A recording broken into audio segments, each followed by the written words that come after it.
할렐루야. 오늘도 말씀을 사모하는 우리 성도님들 위해 하나님의 은혜가 충만하기를 기도합니다.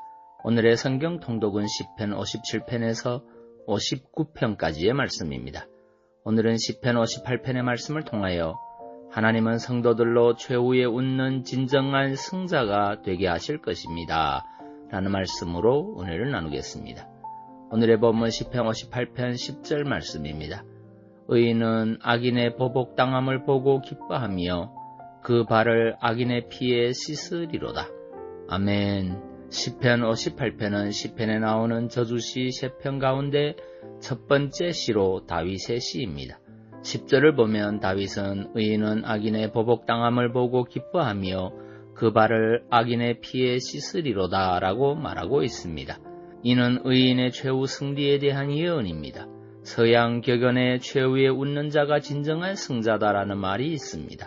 이 말만큼 오늘 본문의 말씀을 잘 설명해주는 말도 없을 것입니다. 실로 의인은 최후의 승리자가 됩니다. 다윗은 의인의 악인의 피에 그 발을 씻을 것이라고 하였는데 이는 의인의 승리가 뒤바뀌어질 수 없을 정도로 결정적인 것이 될 것임을 보여줍니다. 그렇습니다. 성도들은 최후의 승리자요 완전한 승리자가 될 것입니다. 여러분, 의인들은 세상에서 자기들의 이기적 탐욕을 채우려는 자들의 핍박으로 인하여 많은 고난을 당하게 됩니다.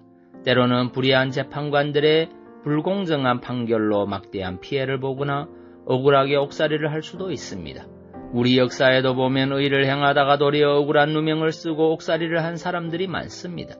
또한 성경을 보면 예레미야 선지자 같은 경우에는 여호야김 왕의 불의함을 책망하다가 죽을 뻔하였고 세례 요한 같은 경우는 헤롯의 불의함을 책망하다가 목숨을 잃기도 하였습니다. 초대교회 시절에는 수많은 성도들이 악한 자들에게 죽임을 당하였습니다. 지금도 의인들이 불의한 자들에게 핍박을 당하는 일이 많습니다. 이렇게 보면 승리자는 의인이 아니라 악인들인 것처럼 보입니다.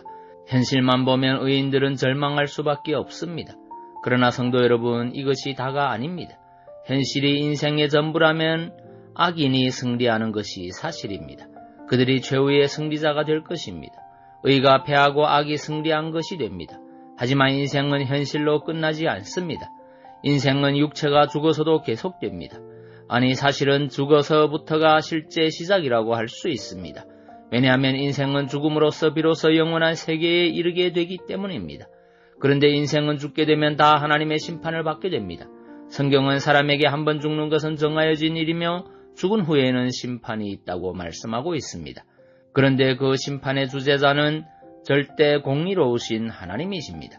그리하여 그 심판 아래 하나님은 사람이 이 세상에서 행한 대로 갚아주십니다. 의를 쫓아 산 사람에게는 영생과 상급으로 갚으시고 악을 쫓아 산 사람에게는 진노와 영원한 멸망으로 갚으십니다. 하나님은 의인들을 핍박한 악인들에게 철저하게 보복하여 주실 것입니다. 의인을 핍박하며 불의를 쫓아 산 악인들은 그들의 처소로 마련된 지옥에서 영원히 고통을 당하게 될 것입니다. 그렇다면 여러분 생각해 보십시오. 누가 최후의 승리자입니까? 누가 최후에 웃겠습니까?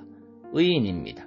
그러므로 여러분은 세상에서 악인들에게 핍박을 당한다고 할지라도 하나님의 최후 심판날을 생각하며 의의 길을 포기하지 마시고 인내하며 끝까지 걸어가시기를 바랍니다.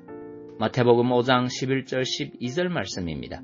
나를 인하여 너희를 욕하고 핍박하고 거짓으로 너희를 거스려 모든 악한 말을 할 때에는 너희에게 복이 있나니 기뻐하고 즐거워하라.